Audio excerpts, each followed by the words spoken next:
दोस्तों, नमस्कार। मैं किरण स्वागत करती हूँ आप सभी का अपने चैनल पीके एजुकेशन कोर पर। आज हम पढ़ने वाले हैं केंद्र राज्य संबंध के बारे में। बहुत ही महत्वपूर्ण और इम्पोर्टेंट टॉपिक है एग्जाम के लिए भी, और बहुत बारीकी से इन सारी चीजों को समझेंगे कि किस तरीके से केंद्र ने अपने अंदर सारी शक्तियों को समेटे हुआ है और फिर भी उसने जितनी भी शक्तियां हैं वो राज्य को भी फ्री कर रखा है कि राज्य किन किन चीजों में कानून बना सकता है, किन किन चीजों में वो अपने कामों को कर सकता है, किस तरीके से वो क्षेत्रीय विस्तार मतलब क्षेत्र के अंदर काम कर सकता है। तो इन्हीं सारी चीजों को जानने के लिए आप मेरे साथ जरूर बने रहिएगा। प्लीज वीडियो को बंद मत करें, अभी थोड़ी देर देखें, तभी आपको समझ में आएगा कि टॉपिक में क्या है और कितने ज्यादा अहम महत्वपूर्ण पॉइंट्स इसमें आने वाले हैं। तो केंद्र राज्य संबंधित संघीय व्यवस्था का एक महत्वपूर्ण पॉइंट है ये। संघीय व्यवस्था की अगर हम बात करें तो हम कहते हैं कि अगर ये राज्य हैं, आप ऐसे समझिए ये सभी राज्य हैं, तो केंद्र इनको मिलके क्या बन रहा है, संघ बन रहा है। लेकिन किसी भी राज्य को ये परमिशन नहीं है कि वो केंद्र से अलग चला जाए या वो केंद्र के अलग जाके अपने कोई नीति निर्धारण कर ले जिस पर केंद्र की सहमति ना हो, या इस तरीके के प्रावधान वो नहीं कर सकता है। उन सारी सूचियों के बारे में भी अभी हम डिस्कस करेंगे और देखेंगे किस तरीके से केंद्र ने जो सारे राज्य हैं उनको अपने अंदर समेटा हुआ है। तो संबंध की बात करेंगे, अगर हम संबंध कितना महत्वपूर्ण बात आती है इस बात पर कि अगर केंद्र और राज्य प्रॉपर सहयोग से एक दूसरे के काम करते हैं तो ये एक बहुत ही अच्छे लोकतंत्र की व्यवस्था करते हैं। लोकतंत्र का मतलब प्रस्तावना में आपने पढ़ा है कि किस तरीके से हमारे लिए जरूरी है सारी चीजें, सामाजिक न्याय हो, आर्थिक न्याय हो, जितनी भी तरीके की हम बात करते हैं या जो व्यक्ति की गरिमा के लिए जितनी भी आवश्यक चीजें हैं उन सभी के बारे में इस हमारी प्रस्तावना में बात करी गई है। तो प्रस्तावना जो है वो सारी चीजों को डिफाइन करती थी, पूरा संविधान का सार प्रस्तावना में ही बताया गया है। तो केंद्र और जो राज्य कहते हैं हमने संघीय व्यवस्था को लिया है, और पिछले वीडियो में मैंने आपको बताया था कि संघीय व्यवस्था को हमने संघ का जो ढांचा है वो कहां से लिया है, वो लिया है हमने कनाडा के संविधान से। ठीक है, तो ये पिछले वीडियो की कुछ कुछ बातें हैं जो इसमें चलती रहेंगी। जिन लोगों ने पुराना वाला वीडियो नहीं देखा है उसका लिंक डिस्क्रिप्शन में है, आप उसे वहां से देख सकते हैं। और अगर आपको कोई कंफ्यूजन लगता है तो प्लीज आप कमेंट करके बताएं कि आपको और मैं क्या इसमें सुधार कर सकती हूँ। तो भारत का जो संविधान है वो एक संघीय रूप लिए हुए है।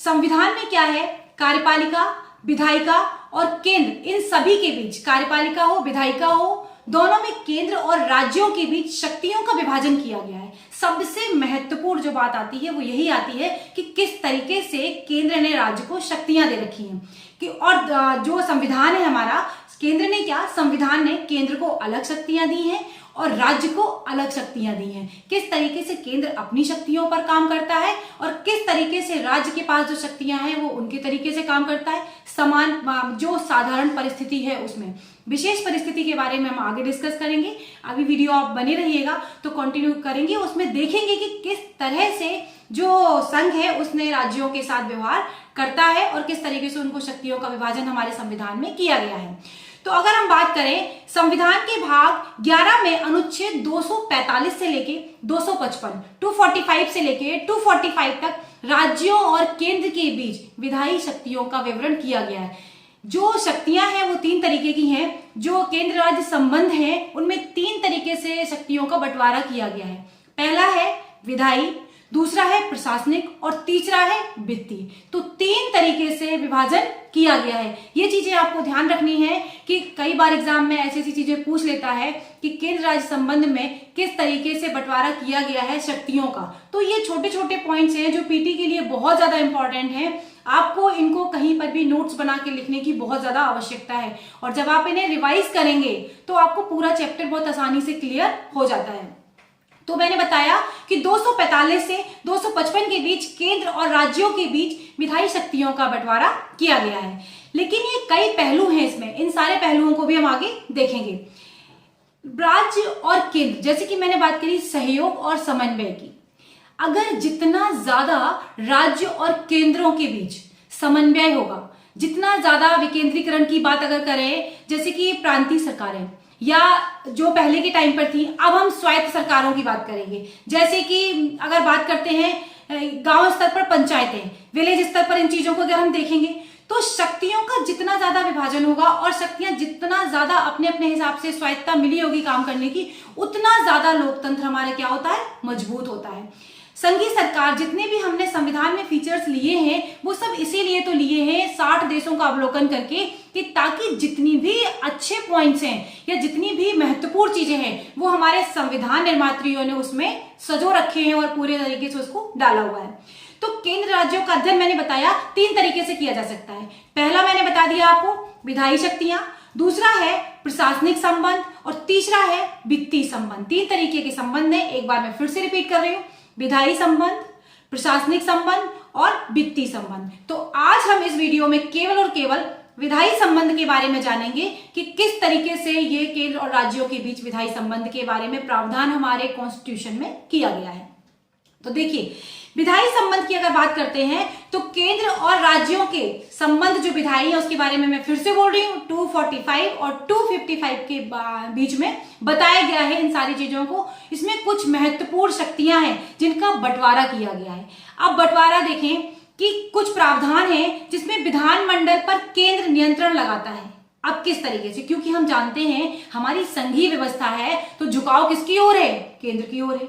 मैंने बताया आपको, अगर ये राज्य हैं और इनको मिलके पूरा संघ बन रहा है, तो जो केंद्र है वो केंद्र इन राज्यों की सीमाओं में या इनसे संबंधित कोई भी कानूनों में परिवर्तन कर सकता है, लेकिन उसके लिए बहुत सारे प्रावधान हैं और राज्यों को भी कई मामलों में स्वायत्तता दी गई है। तो 4 मामले हैं जिनमें विधानमंडल पर केंद्र नियंत्रण लगा सकता है। तो पहला समझने की कोशिश करेंगे, फिर एक एक करके उसको पूरा विस्तार से हम जानेंगे।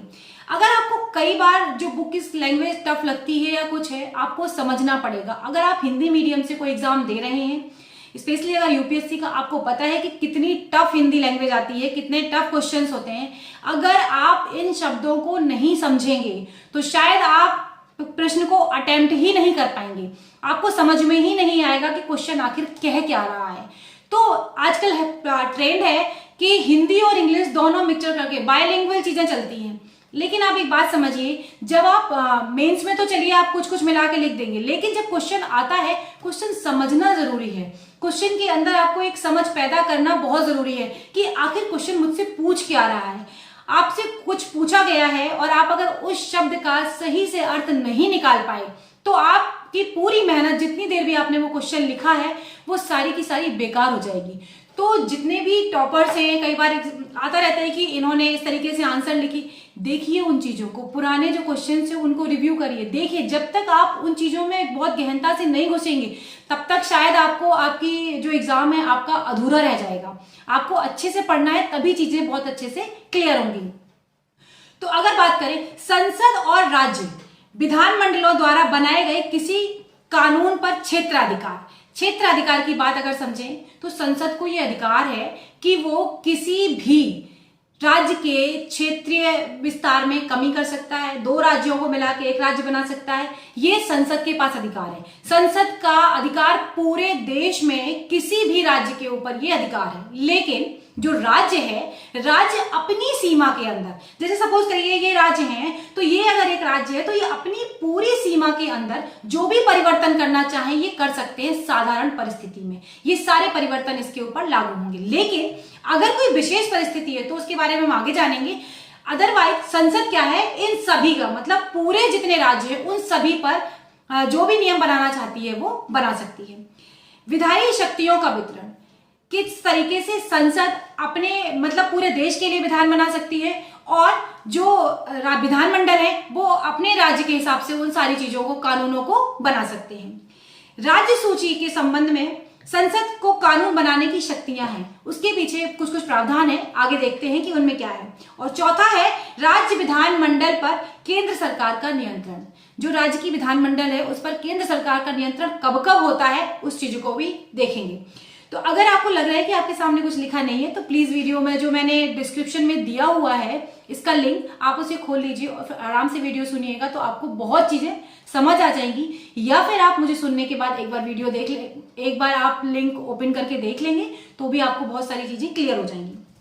अब देखिए बात करते हैं केंद्र और राज्यों का क्षेत्रीय विस्तार। जैसे कि मैंने आपको बताया, अगर आप केंद्र और राज्यों के बीच संबंध समझ गए, संबंध का अर्थ सीधा सा यही होता है, संबंध कोई तब तक ही अच्छा चल सकता है जब तक कि समन्वय होगा, जब तक कि एक दूसरे के प्रति सहयोग की भावना होगी। आप किसी भी संबंध को इससे अपने द्वारा समझ सकते हैं, चाहे वो परिवार का संबंध हो, चाहे कोई भी रिलेशनशिप हो, वो तभी तक अच्छी चलेगी जब तक कि सहयोग होगा। लेकिन संघवाद में आप इसको पूरे तरीके से नहीं जोड़ सकते, क्योंकि कुछ कुछ प्रावधान संविधान ने इसमें लगा रखे हैं कि राज्य अपनी मर्जी से नीति निर्धारण कर सकता है। लेकिन अगर राज्य जो देश है उसकी एकता, अखंडता या संप्रभुता, इन चीजों पर कोई भी अगर आंच आती है तो राज्य के कानून वहां पर क्या हो जाते हैं, वहां पर संघ का कानून ओवरलैप कर जाता है। तो जो केंद्र का कानून होगा वो ज्यादा उस पर प्रभावी होगा।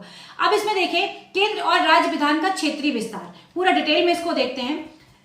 संसद भारत के किसी भी क्षेत्र में, चाहे वो राज्य हो चाहे वो केंद्र शासित हो, दोनों के लिए क्या कर सकती है, कानून बना सकती है। जैसा कि मैंने आपको अभी बताया, राज्य विधानमंडल पूरे राज्य के लिए कानून बना सकता है। अगर राज्य है वो अपने पूरे जितना उसके अंदर विधानमंडल का जितना उसका क्षेत्र है राज्य का, वो पूरे अपने क्षेत्र के अनुसार काम कर सकती है। ऐसा नहीं है कि अगर कोई स्टेट यूपी है या कोई एमपी है तो वो यूपी है तो एमपी के लिए कानून बना देगा, एमपी है तो यूपी के लिए, नहीं, ऐसा नहीं होगा। हर एक स्टेट अपने राज्य सीमा के अंदर जो भी कानून बनाना चाहे उन पर कानून बना सकती है। पर उनमें भी क्या है, उनमें भी लगाम लगाई गई है। क्यों? क्योंकि समवर्ती सूची है ऐसी, तो राज्य केवल अपनी सूची विषय पर बना सकती है। समवर्ती सूची में अगर ओवरलैप करेगा केंद्र का कानून और राज्य का कानून, तो केंद्र का कानून उसके ऊपर आ जाएगा।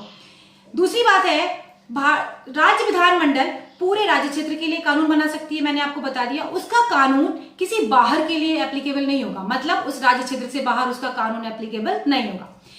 केवल संसद अकेले अतिरिक्त क्षेत्रीय विधानमंडल बना सकती है, मतलब संसद के पास ये अधिकार है कि वो अगर अतिरिक्त कोई ऐसा बनाना चाहे कानून तो वो बना सकती है।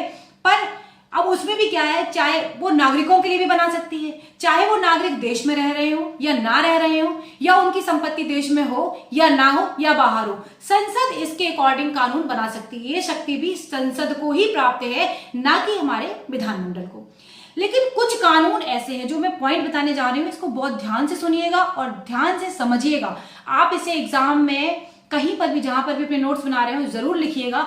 जब कभी नहीं की बात आती है ना, आपने समझा कि कानून कितने लोग बना रहे हैं, संसद बना रही है, विधानमंडल बना रहे हैं, लेकिन कुछ जगह ऐसी भी हैं जहां पर विधानमंडल और संसद को भी कानून बनाने का अधिकार नहीं है। तो जरा ध्यान से सुनिएगा इन चीजों को। इसमें क्या है, केवल अकेले अतिरिक्त क्षेत्रीय विधान बना सकती है, ये मैंने बता दिया। अगला है, लेकिन संसद के कुछ क्षेत्र ऐसे हैं जिन पर कानून नहीं बना सकती। जैसे कि इन पर कानून कौन बनाएगा, इन पर कानून बनाएगा राष्ट्रपति। क्यों बनाएगा?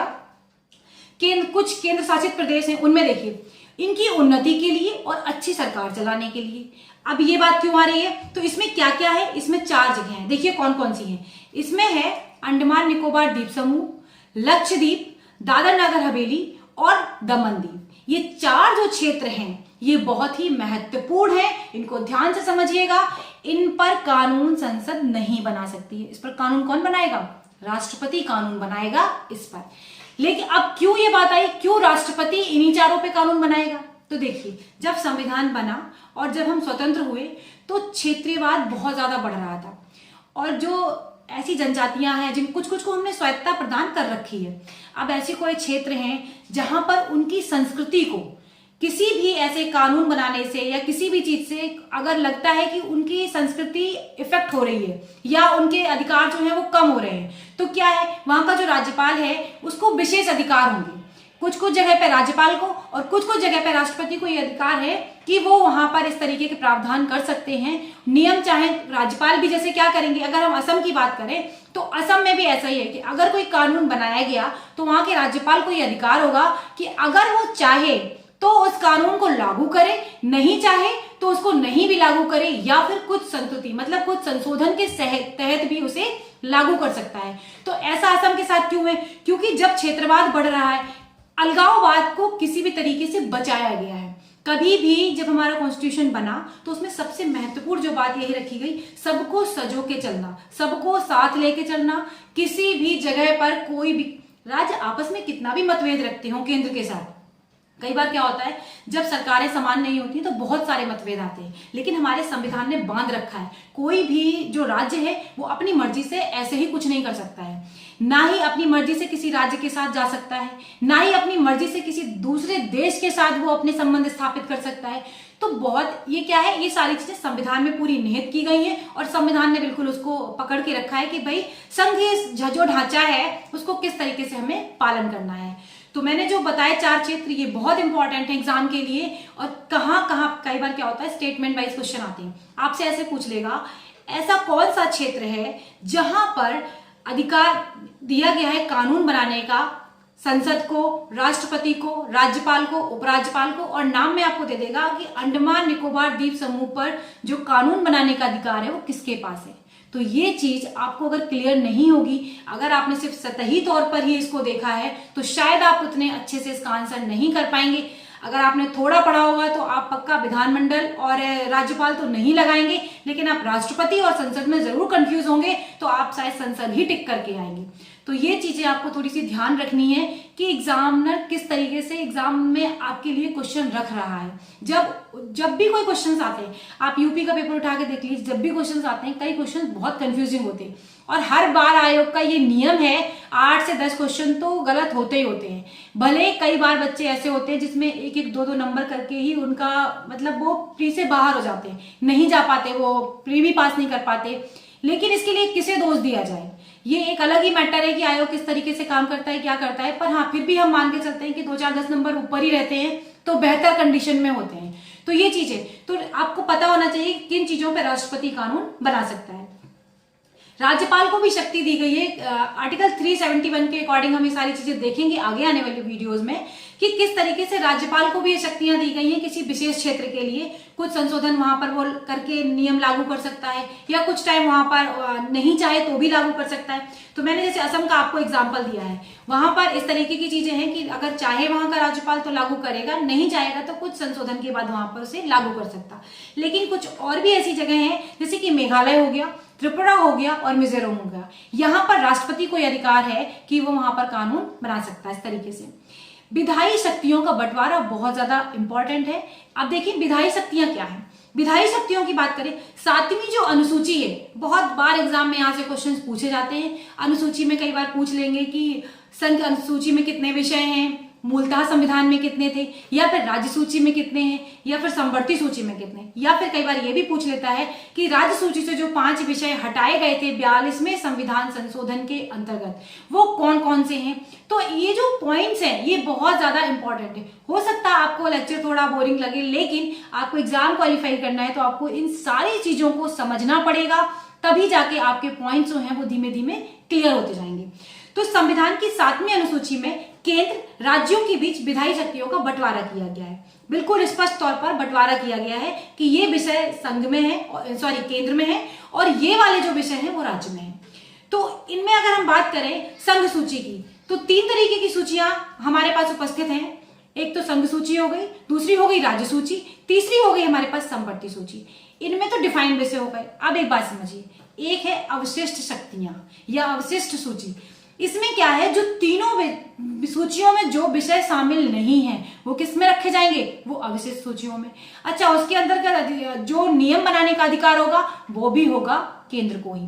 अब ये अलग बात है कि विषय देख के इस बात का निर्धारण किया जाएगा कि कौन सी सूची संघ में रखनी है या कौन सी सूची राज्य को देनी है। तो जैसे कि संविधान बना उस समय पर अगर अंतरिक्ष से रिलेटेड कोई इश्यूज नहीं थे या हमारे चीजें नहीं थी आगे, तो उसको डाल दिया गया अवशिष्ट में। तो ऐसे ऐसे करके संघ बना सकता है अपने अकॉर्डिंग, जो संघ का मतलब केंद्र, तो केंद्र ऐसे बना सकता है संसद कि किस तरीके की सूचियों में इन्हें हमें डालना है।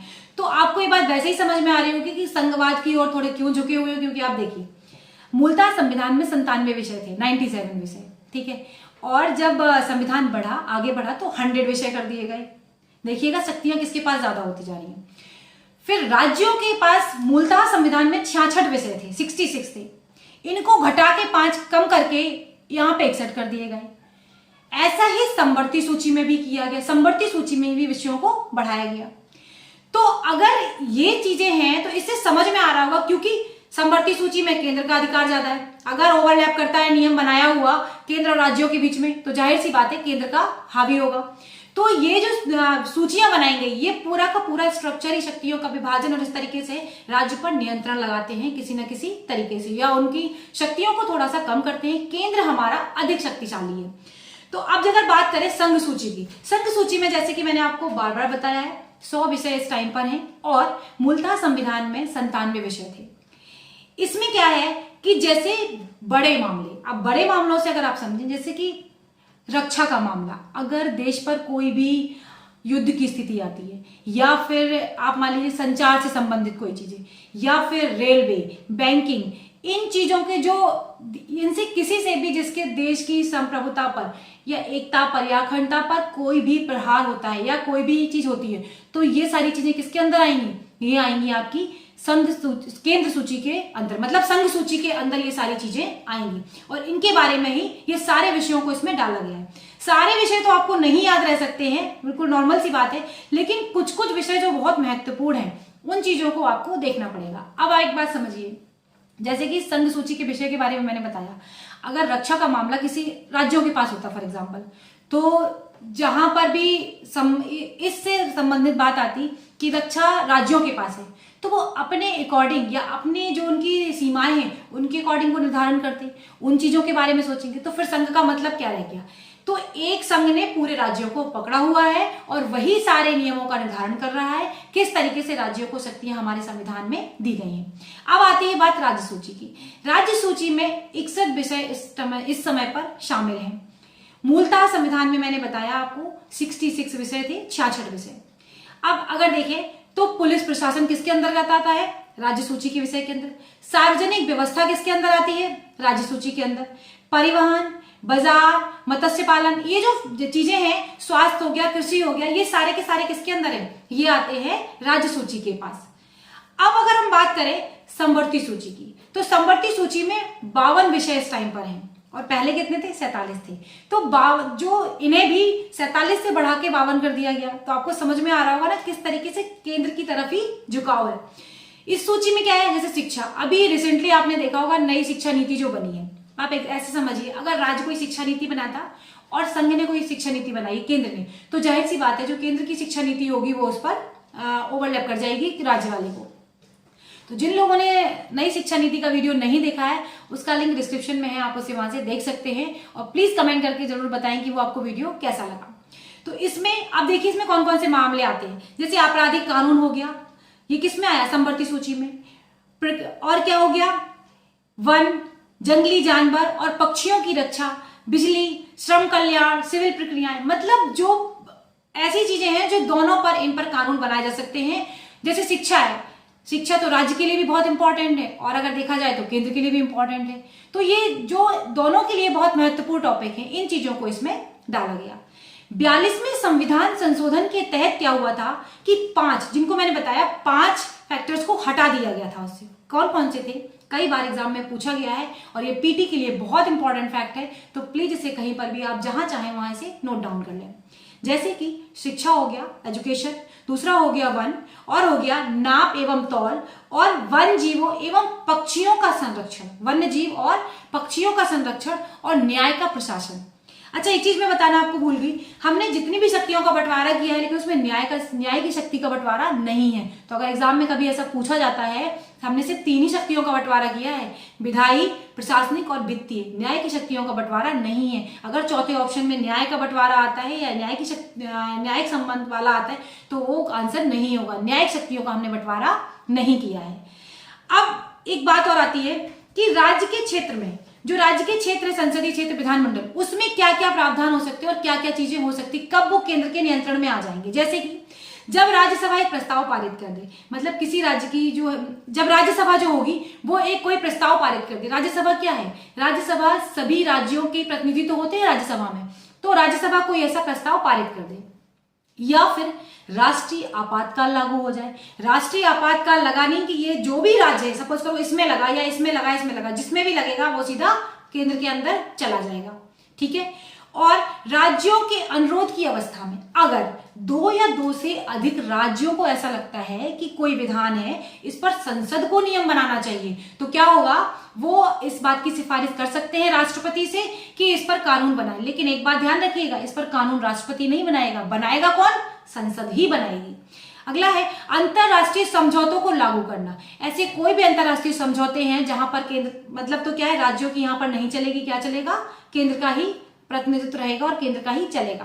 राष्ट्रपति शासन के दौरान, जैसे कि मैंने आपको बताया, अगर कोई आर्टिकल 365 के तहत ऐसा है कि अगर ऐसा लगता है राज्यपाल को कि ये जो राज्य है यहां पर कानून संविधान के अकॉर्डिंग नहीं चलाया जा रहा है, या संविधान की जो हमारी व्याख्याएं हैं उनको ये पालन नहीं कर रहा है उनका, तो क्या करेगा, राष्ट्रपति सीधा इसे संज्ञान में लेता है और अपने हाथ में सारा कानून वहां से ले लेगा।